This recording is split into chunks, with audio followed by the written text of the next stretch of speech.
رحم اللہ من قرأ الفاتحہ۔ بسم اللہ الرحمن الرحیم۔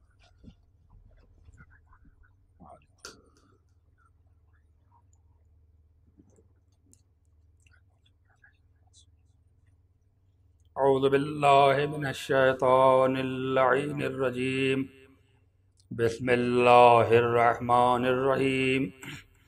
الحمد للہ رب العالمین، والصلاة والسلام علی اشرف الانبیاء والمرسلین،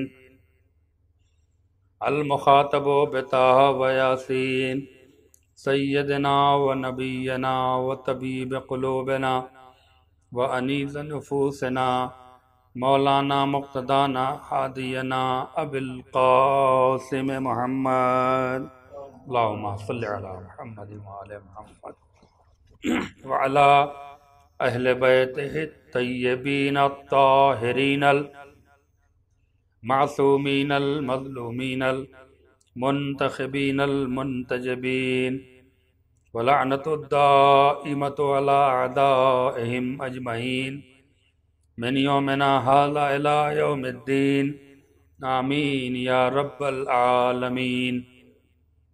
اما بعد، فقد قال سبحانہ تبارک و تعالی فی محکم کتابہ المبین، وهو أصدق الصادقین وقولہ الحق۔ بسم اللہ الرحمن الرحیم۔ قل لا اسألکم علیہ اجرا الا المودۃ فی القربى۔ صلوات پڑھ دیں محمد وعلی اللہم صلی علی محمد۔ عزاداران مظلوم کربلا و سوگواران امام سید الشہداء، پروردگار عالم قرآن مجید میں صاف طور پہ اعلان کر رہا ہے کہ میرے حبیب میرے بندوں سے کہہ دو کہ ان کا پروردگار اجر رسالت کے طور پہ ان سے کچھ نہیں چاہتا، الا المودۃ فی القربى، بس ان کی اجرت یہی ہے کہ وہ اہل بیت علیہم السلام سے اور تمہارے قرابت داروں سے مودت اختیار کریں۔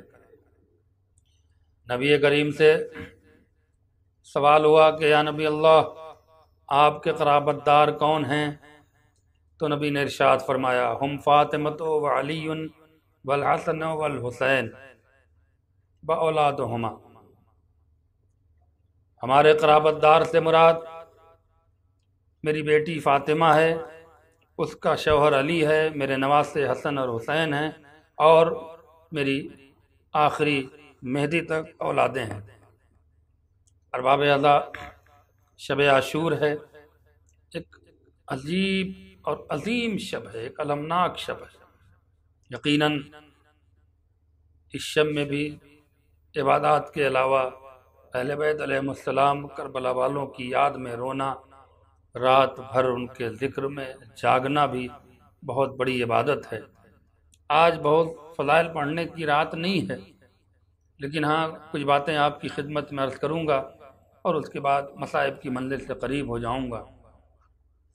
نبی نے ارشاد فرمایا کہ حسین میرا قرابت دار ہے، میرا نواسہ ہے، اور میں اس سے بے حد قریب ہوں اور وہ مجھ سے قریب ہے۔ یہی وجہ تھی کہ نبی نے ایک اہم ترین حدیث ارشاد فرمائی، حسین منی و انا من الحسین، میرا حسین مجھ سے ہے اور میں حسین سے ہوں۔ من احبہ فقد احب اللہ، احبنی، جس نے حسین کو دوست رکھا اس نے مجھے دوست رکھا، ومن احبنی فقد احب اللہ، اور جس نے مجھے ناراض کیا اس نے اللہ کو ناراض کیا۔ ومن ابغضہ فقد ابغضنی، اور جس نے میرے حسین کو ناراض کیا اس نے فقط گویا مجھے ناراض کیا۔ ومن ابغضنی فقد ابغض اللہ، اور جس نے مجھے ناراض کیا اس نے اللہ کو ناراض کیا۔ وہ امام حسین صلوات والسلام جو بڑے ناز اور پیار سے بچپنے سے پالے گئے، جن کے فضائل میں بڑی خصوصیات ہیں، پروردگار عالم نے یوں تو ہر امام برابر ہے، علم میں، منصب میں، عہد میں، عہدے میں، ہر صفت میں ہر امام برابر ہے۔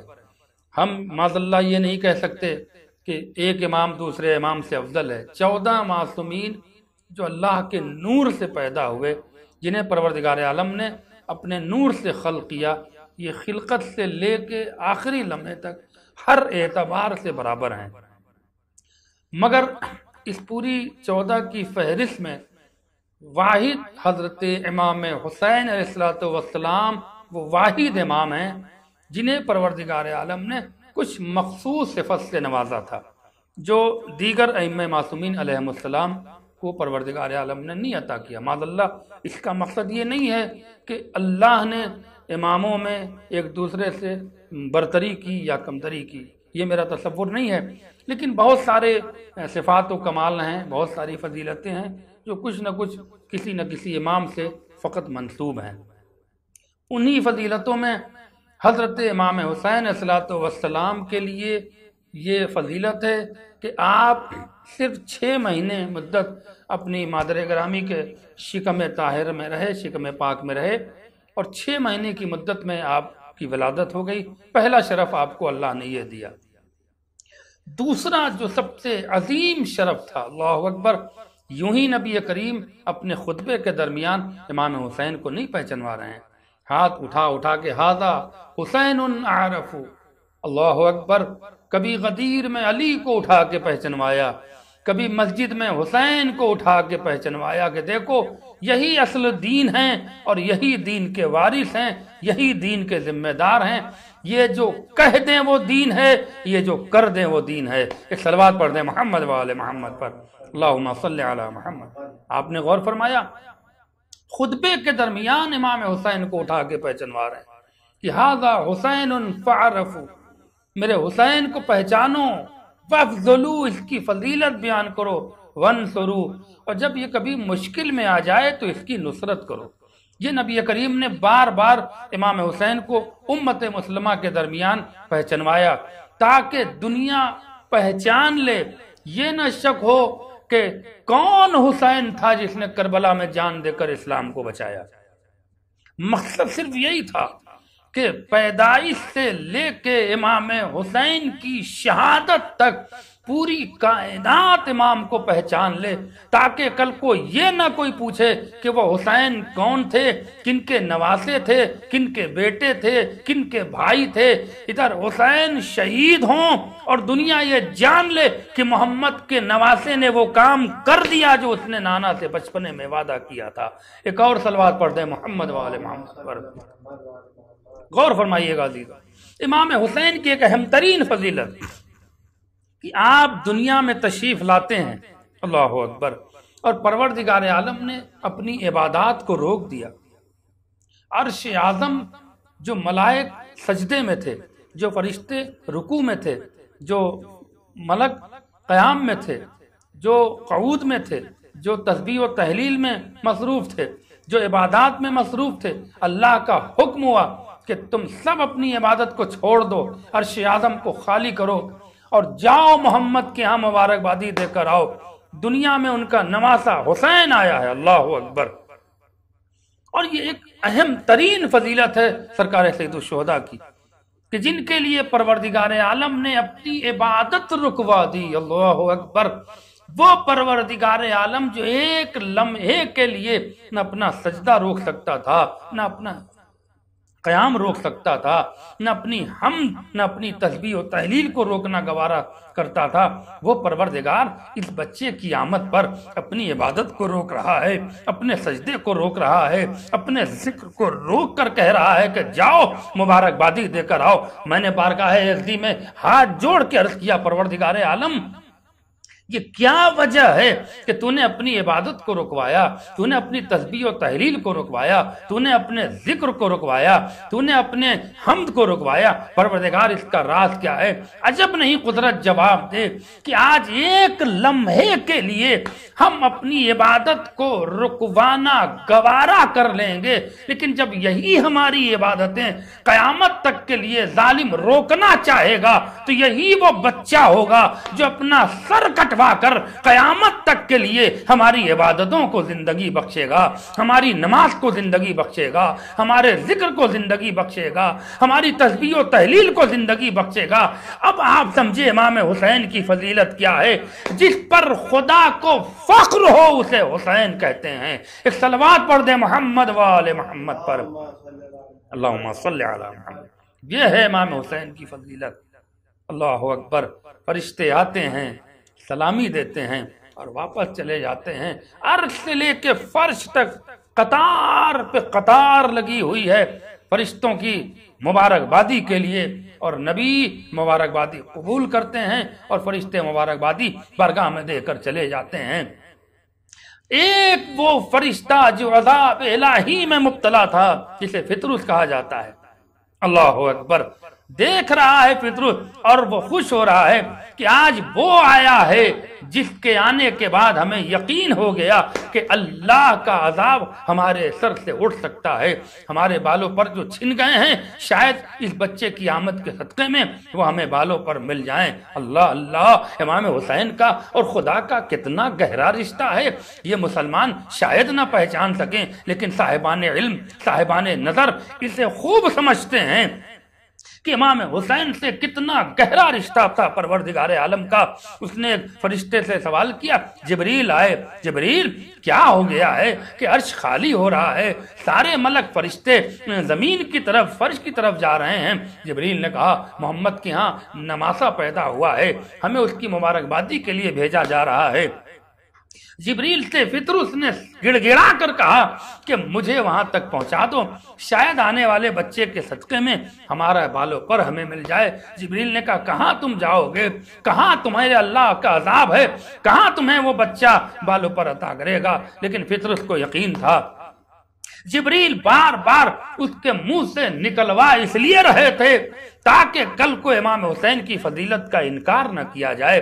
بالآخر جبریل نے اپنے ہاتھ پہ فطرس کو اٹھایا اور در مصطفیٰ پہ آ گئے۔ سرکار انبیاء، یہ معطوب شدہ فرشتہ ہے، اللہ نے اپنے عذاب سے اس کے بالوں پر چھین لیے ہیں، اس کو کچھ تکبر ہو گیا تھا، اس کو کچھ گھمنڈ ہو گیا تھا۔ سرکار انبیاء، آپ حکم دیں اس کے لیے کیا کریں؟ سارا واقعہ آپ کے ذہن میں ہے، بارہا آپ کا سنا ہوا ہے۔ میں صرف ایک جملے کے لیے اس واقعے کو سنا کر مصائب کی منزل سے قریب ہونا چاہتا ہوں۔ جناب حضور سرور کائنات نے کیا کہا جبریل سے؟ میرے پاس کیا لے کر آئے ہو؟ جاؤ بچے کے گہوارے سے جبریل فطرس کو مس کر دو، اسے بالوں پر مل جائیں گے۔ چنانچہ جبریل فطرس کو لے آئے، امام حسین کے گہوارے سے مس کیا، جیسے ہی بالوں پر ملے وہ ایک پھر آواز اٹھاتا ہے، انا عتیق الحسین، میں حسین کا آزاد کردہ ہوں۔ پھر تکبر پیدا ہوا، پھر گھمنڈ میں چور ہو کر مسکراتا ہوا اڑنا چاہتا ہے کہ جبریل نے پھر آگے آ کے راستہ روکا کہ ابھی تو ایک عذاب سے اٹھا تھا، ابھی تجھے بالوں پر ملے، پھر تو نے تکبر کی بات کی، پھر تیرے دماغ میں گھمنڈ آیا اور اکڑ کر کہتا انا عتیق الحسین۔ فطرس نے مسکرا کے کہا، جبریل اب ہی تو گھمنڈ کرنے کا وقت ہے۔ اللہ اکبر، اب ہی تو گھمنڈ کرنے کا وقت ہے۔ جبریل نے پوچھا، وہ وجہ بتا، کہ وہ اللہ کے دیے ہوئے بالوں پر تھے اور اللہ نے چھین لیے۔ کیا تمہیں اس بچے اور اللہ کے رشتے کا علم نہیں ہے؟ اللہ دیتا ہے تو چھین لیتا ہے، لیکن جسے حسین عطا کرتا ہے اسے خدا بھی نہیں چھین سکتا ہے۔ ایک صلوات پڑھ دیں محمد و آل محمد پر، اللہم صلی علی۔ یہ ہے فطرت، ملک تھا، پڑھا لکھا تھا، عطا حسین سے مطمئن تھا کہ اب میرے بالوں پر کوئی چھین نہیں سکتا۔ ادھر مولائے متقیان کے زمانے میں جو شخص آتا ہے کہ میں نے چوری کی ہے، یا علی سزا کیا ہے کہ انگلیاں کاٹ دی جائے، یا علی میری انگلیاں کاٹ دی جائیں۔ انگلیاں کٹ گئی، پھر بھی قصیدہ پڑھ رہا ہے، پھر بھی قصیدہ پڑھ رہا ہے، اللہ اکبر۔ علی نے کہا اس کے انگلیاں جوڑ دی جائیں۔ انگلیاں اس نے رکھی، علی نے رومال رکھا، ہٹایا، اس کی انگلیاں جڑ گئیں، اللہ اکبر۔ پھر وہ اپنے تکبر میں آیا، مسکرا کے کہتا ہے وہ اللہ کا دیا ہوا تھا، یہ علی کا دیا ہوا ہے۔ اہل بیت کی عطا پہ بھروسہ تو کر کے دیکھو، یہ جس کو عطا کر دیتے ہیں پھر خدا بھی اس سے نہیں لے سکتا۔ ایک صلوات پڑھ دیں محمد و آل محمد۔ یہ ہے فضیلت امام حسین کی۔ میں کن کن فضیلتوں کا ذکر کروں؟ لیکن جب دین پر مصیبت کی وقت آیا، جب دین مشکل میں گھرا، تو یہی فاطمہ کا لال تھا جو 28 رجب کو مدینہ چھوڑنے کی تیاری کر رہا۔ ہاں ارباب اعضاء، بس میں نے اپنی گفتگو کو تمام کیا، اور اب مصائب کے چند فقرے شہزادے علی اصغر کا ذکر ہے۔ میری ماں اور بہنوں، خدا تمہاری گود کو سلامت رکھے، خدا تمہاری گود آباد رکھے۔ آج اس دکھیاری ماں کو پرسہ دینے آئے ہو جس کے لیے مقتل کی کتابوں میں خاص طور سے علامہ شیخ صدوق نے لکھا ہے کہ دنیا کی سب سے بد نصیب اگر کوئی ماں ہے تو وہ ہے رباب، اللہ اکبر، کہ جس کی مانگ بھی اجڑی اور جس کی گود بھی اجڑی۔ دنیا کی سب سے ستائی ہوئی بد نصیب اگر کوئی خاتون ہے تو وہ ہے جناب رباب، جن کی مانگ بھی اجڑی، جس کی گود بھی اجڑی۔ ہاں بیویو، ہاں میری ماں اور بہنوں، آج اس بیوی کو پرسہ دے لو جو اپنے کبھی شوہر کا غم مناتی ہے تو کبھی اپنے بیٹے علی اصغر کا غم مناتی ہے، کبھی سکینہ کی یاد اسے تڑپاتی ہے۔ کن کن مصیبتوں سے جناب رباب گزر کر مدینے پہنچی، لیکن مدینے پہنچنے کے بعد بھی چین نہ ملا۔ وعدہ کر کے آئی تھی لاش حسین سے کہ اب زندگی بھر یہ بیوہ کبھی سائے میں نہ بیٹھے گی۔ اللہ اللہ، میں ہاتھ جوڑ کے کہوں گا بی بی، آج آپ کے عزادار، آج آپ کے سوگوار آپ کے لال کا پرسہ آپ کو دے رہے ہیں۔ اے بی بی، آپ کو علی اصغر کا پرسہ قبول، اے بی بی آپ کو ششماہی کا پرسہ قبول، ان عزاداروں کے پرسے کو قبول کریے گا۔ ہاں ارباب عزا، ایک روایت میں نے پڑھی ہے، ایک انگریز رائٹر نے کربلا کی تاریخ پڑھنے کے بعد ایک نتیجہ لکھا ہے، وہ سن لیں اور گفتگو آگے بڑھ جائے گی، مصائب اپنے آخری مرحلے سے قریب ہو جائے گا۔ انگریز رائٹر کربلا کے واقعات اور شہادتوں کو پڑھ رہا تھا۔ اس نے علی اکبر کی شہادت پڑھی اور یہ پڑھا کہ جوان بیٹے کے سینے میں برچھی کا پھل اتنا اندر تھا کہ وہ برچھی کی انی ٹوٹ گئی اور ضعیف باپ نے اپنے ہاتھ سے کھینچا تو کلیجہ بھی باہر آ گیا۔ اس نے شہادت علی اکبر پڑھی، رویا مگر خاموش ہو گیا۔ اس نے جناب عباس کی شہادت پڑھی، دارو قطار رویا، اللہ اللہ، اس بہادر کو اتنی بے دردی سے مارا گیا، مگر وہ خاموش ہو گیا۔ جناب قاسم کی شہادت پڑھی، اس نے یہ بھی پڑھا کہ لاش پہ گھوڑے دوڑائے گئے، نونہال جسم کے ٹکڑے فضا میں اڑ رہے تھے، رویا، سر پیٹ کے رویا مگر خاموش ہو گیا۔ اس نے امام حسین کی شہادت پڑھی، بڑی بے دردی سے امام کو قتل کیا گیا، پڑھا، رویا، خاموش ہو گیا۔ الغرض کے سب کی شہادتیں پڑھیں، لیکن جب اس نے علی اصغر کی شہادت پڑھی اور اس نے پڑھتے پڑھتے یہ پڑھا کہ 6 مہینے کا نونہال بچہ تھا اور اسے اس تیر سے شعبہ سے مارا گیا جو لوہے کے 7 طبق کو بھی چیرتا ہوا پار ہو جاتا۔ اس نے یہ سوچا اس 6 مہینے کے بچے کو اتنے بڑے تیر سے مارا گیا۔ اس نے کتاب بند کی، حجرے سے باہر آیا اور ہاتھوں کو بلند کر کے ایک دعا کرتا ہے، پروردگار ہر شہید کے قاتل کو معاف کر دینا مگر اس بچے کے قاتل کو معاف نہ کرنا۔ ارے 6 مہینے کے بچے کو کہیں اتنے بڑے تیر سے مارا جاتا ہے؟ اللہ اللہ، جزاکم اللہ خیر الجزا۔ آپ کی آوازیں بلند ہو گئیں۔ شب عاشور ایک عظیم رات ہے، اللہ اللہ، حسین کی زندگی کی آخری رات ہے، علی اکبر کی زندگی کی آخری رات ہے، عباس کی زندگی کی آخری رات ہے، اصحاب کی زندگی کی آخری رات ہے، قاسم کی زندگی کی آخری رات ہے۔ حسین محبت کے لمحات سے، امتحان کے لمحات سے گزر رہے ہیں، چراغ جل رہے ہیں، چراغ بجھ رہے ہیں۔ ہاں ہاں، چاہنے والوں نے کہا آقا امتحان مت لیجئے، اب اگر چراغ گل ہوئی تو ہم اپنی گردنوں کو اپنی تلواروں سے کاٹ ڈالیں گے۔ یہ وہ شب عاشور کا امتحان تھا جو حسین کو مطمئن کر رہا تھا۔ حسین پہلے سے مطمئن تھے، زمانے کو مطمئن کر رہا تھا کہ زمانہ بدل سکتا ہے مگر یہ حسین کے انصار نہیں بدل سکتے، یہ حسین کے اصحاب نہیں بدل سکتے۔ الغرض صبح عاشور آئی، ایک ایک شہید اجازت لے لے کے ہاں مقتل میں جاتا ہے اور شہید ہوتا ہے۔ ایک ایک شہید ہوتا ہے، اور حسین لاشیں لے لے کے خیمے میں آتے ہیں۔ بس ایک لاشا جو خیمے میں نہیں آیا وہ ہمارے سرکار باب المراد کا تھا۔ ہاں جناب عباس کا لاشا خیمے میں نہیں آیا۔ تاریخ کہتی ہے کہ جناب عباس کا لاشا اس لیے جناب عباس نے وصیت کی تھی کہ آقا میرا لاشا خیمے میں نہ لے جائیے گا، اس لیے کہ عباس کو یہ علم تھا کہ سارے لاشیں تو حسین لائے ہیں، حسین کا لاشا کون لائے گا؟ ارے غلام کا لاشا خیمے میں پہنچ جائے اور آقا کا لاشا مقتل میں پڑا رہے، یہ عباس کی غیرت گوارا نہ کرتی۔ بس ارباب ازا آوازیں بلند کر کے روئیے گا، شب عاشور بی بی کو پرسہ دے لیجئے، بی بی فاطمہ کو پرسہ دے لیجئے، بی بی رباب کو پرسہ دے لیجئے۔ میں نے مجلس تمام کی، اب ایک وقت آیا کہ حسین اکیلے ہو رہے ہیں، اب نہ انصار ہیں، نہ اقربا ہیں، نہ عباس ہیں، نہ علی اکبر ہیں، اور آئے میدان میں آواز استغاثہ بلند کی، حل من ناصر ینصرنا، حل من مغیث یغیثنا، ہے کوئی جو میری مدد کرے، ہے کوئی جو میری فریاد کو پہنچے؟ کوئی لبیک کی آواز نہ آئی۔ چشمہ علی اصغر نے اپنے کو جھولے سے گرایا، خیمے میں بیبیوں کی آواز گریے کی بلند ہوئی۔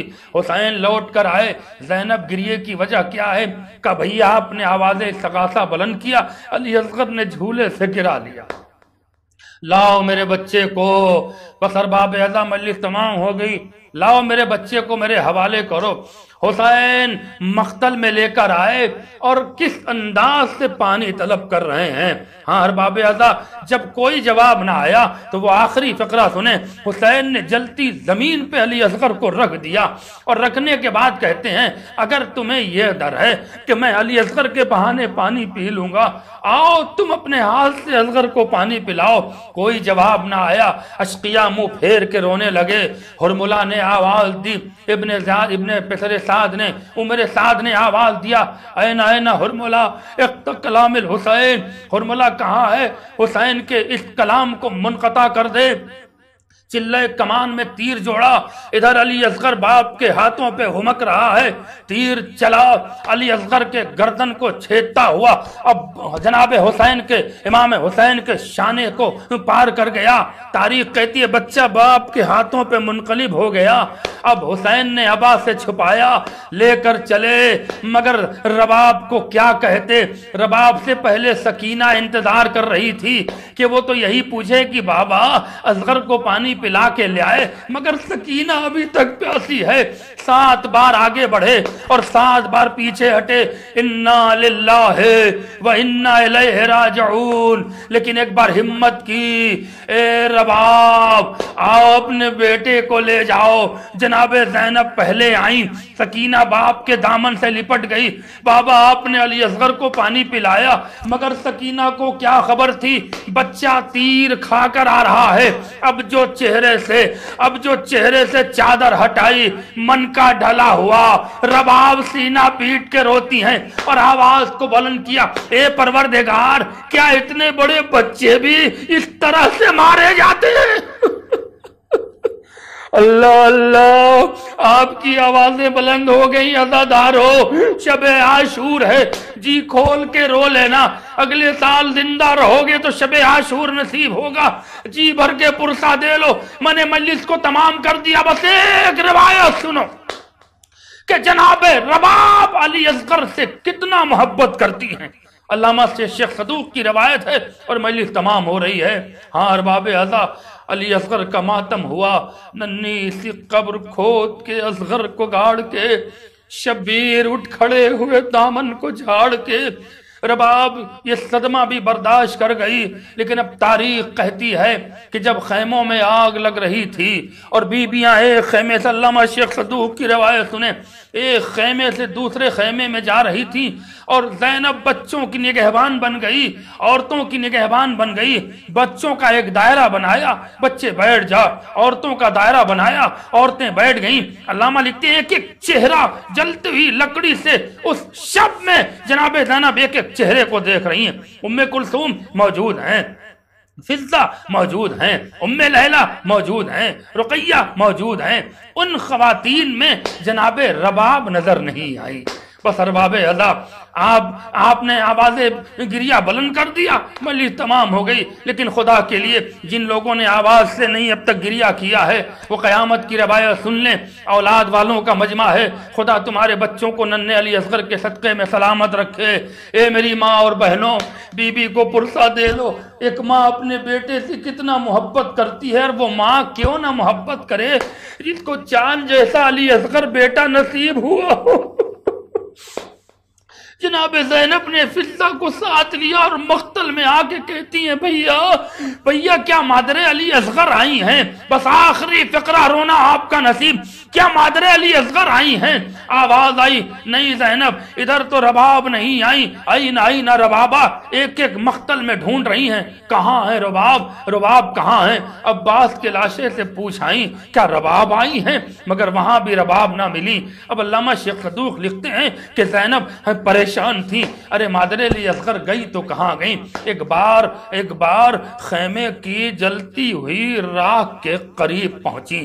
جناب فضہ نے کہا شہزادی کسی خاتون کی نظر پرچھائی نظر آ رہی ہے، کوئی خاتون ہے جو اس خیمے کے جلتی ہوئی راکھ کی ڈھیر پہ بیٹھی ہے۔ بڑی تیزی سے جناب زینب نے قدم بڑھایا، فضہ بھی تیزی سے بڑھی، کیا دیکھا ایک بی بی ہیں جو جلتی ہوئی راکھ میں کچھ ڈھونڈ رہی ہیں، قریب آئیں، رباب کیا کر رہی ہو؟ شانے پہ ہاتھ رکھا، رباب اٹھو، رباب چلو، رباب اس راکھ میں کیا ڈھونڈ رہی ہو؟ ارے ماں نے تڑپ کے کہا شہزادی ارے اپنے لال علی اصغر کا جھولا، میرے بیٹے کی نشانی۔ ہائے رباب نے کچھ لکڑیوں کو اپنی چادر میں چھپایا، لیکن وہ لکڑیاں جب تک زندہ رہی نظر نہ آئی، لیکن جب رباب دنیا سے گزرتی ہیں اور غسل دینے کا وہ قریب آیا تو وہ جلی ہوئی لکڑیاں برآمد ہوئی۔ سید سجاد نے کربلا کا رخ کیا، اے علی اصغر اپنی ماں کی محبت کا سلام لے لو، آج تمہاری ماں تمہاری محبت میں دنیا سے رخ۔ اِنَّا لِلَّهِ وَإِنَّا إِلَيْهِ رَاجِعُونَ رضا بقضائه وتسلیما لأمره الہی بحق زہرا بیہا وبعلہا وبنو ماتم حسین۔